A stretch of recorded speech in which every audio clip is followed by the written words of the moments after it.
Julia, Yes, Linda. I've been wanting you to see this Oh, because do you remember my daughter Julie's wedding? yes, ma'am, I And do. your daughter, who's the Jenny. same age, Yep. Jenny, was in the wedding, and the girls had these dresses for the bridesmaids' dresses.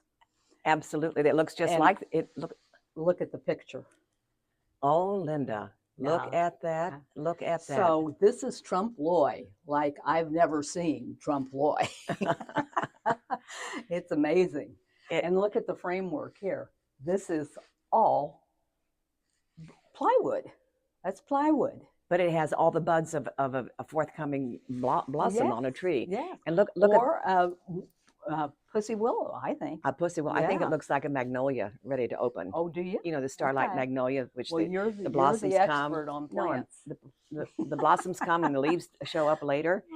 In fact, I really want to touch that because that is so perfect. I know. It's such a trick to the eye, as they say. It sure is. Yeah. He's amazing, and Clarence Carter is amazing. We picked two good ones, Linda. We picked two good ones. Okay. Hello, my name is Linda Walker, and I'm here with my good friend, Julia Wisniewski. Yeah.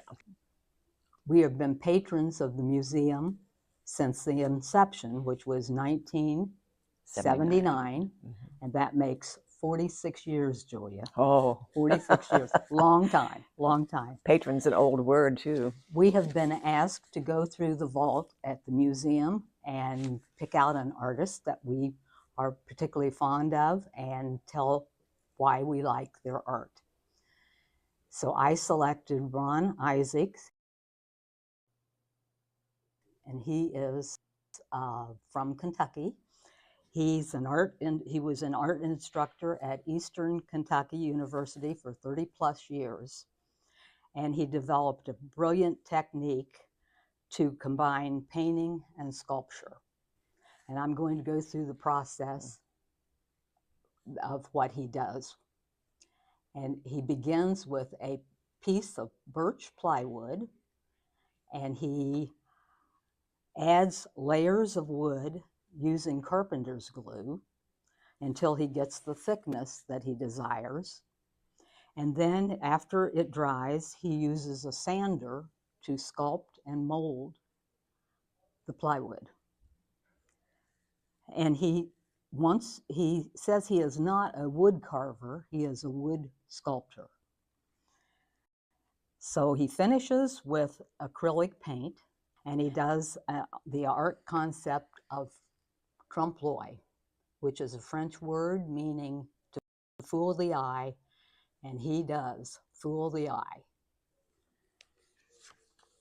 The finished product looks like silk, leather, fabric, lace, branches, plants, leaves, flowers, but it's actually plywood. And I think that is amazing. Now I'm going to let Julia tell you about the artist that she selected. I too have an amazing artist, Linda. Okay. Oh yeah. All right. I think he is amazing, and you do too. I selected Clarence Carter, and the painting that is behind me is Clarence is a new addition to the museum's archives, and it's called Cannonball House. But I'm going to tell you something about Clarence because I think this exhibits a lot of his talent and his ability as an artist. He was born in 1904 and he died in 2000. But he was born 3 miles from Portsmouth in a simple frame house. But he is forever linked to the Southern Ohio Museum because we have the largest collection of his artwork. And in 1979, Linda, what you mentioned was the beginning when the museum opened. He was here and cut the ribbon. Oh, yes. Yeah, he did cut the ribbon for the opening of the museum. And we now have the largest collection of Clarence Carter's artwork ever, I do believe. His art is displayed in many large museums and is part of numerous private collections. Upon Clarence's death, his sons, he had 2 sons, sent the contents of his studio to the museum. And among the contents were a small gray chest filled small gray chest had with 7 drawers and hundreds of paintings. Oh, I'm sorry, hundreds of pictures. Hundreds of pictures, and they were organized into 35 categories, and each one is signed by Clarence Carter. He used photos as visual material, and I have that in quotes because I used a booklet that was printed about Clarence. And to be accurate, this is where my information comes from. I certainly didn't have the privilege of knowing him or how he worked or thought, but he used photos as visual material for potential paintings, as many artists do. Clarence used an old box camera, a grinder on the side, and to produce his photos, and he referred to his photos as snaps, not photos. He did try another camera and a new Kodak that had come out, and it didn't last long. He told his wife to put it back in the box and return it and he continued to use the old box camera with the grinder on the top. I'm going to quote something which I think is significant, and it comes from, again, from this booklet, and it says, "Not a single photograph corresponds exactly to the painted image." And I'll repeat that. Not a single photograph corresponds exactly to the painted image, because he did not paint. He did not. His paintings are not painted photographs, but they are stimulation, or as he said, visual material. I'd like to talk about the Cannonball House, which is right behind me.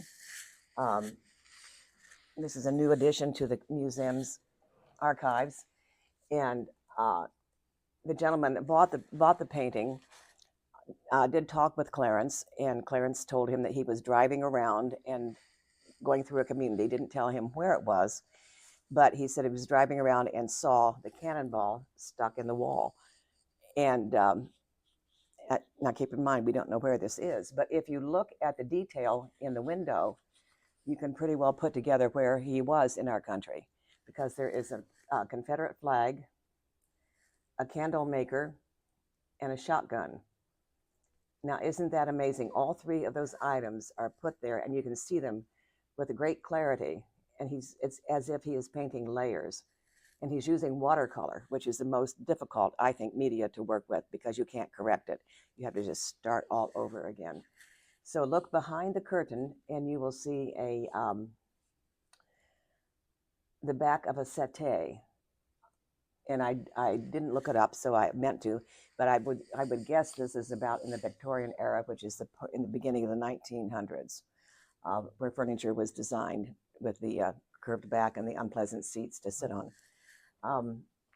So that's, and we assume that the painting was, the watercolor was, or no, the snap was taken somewhere in the South because of the details that you have in the picture.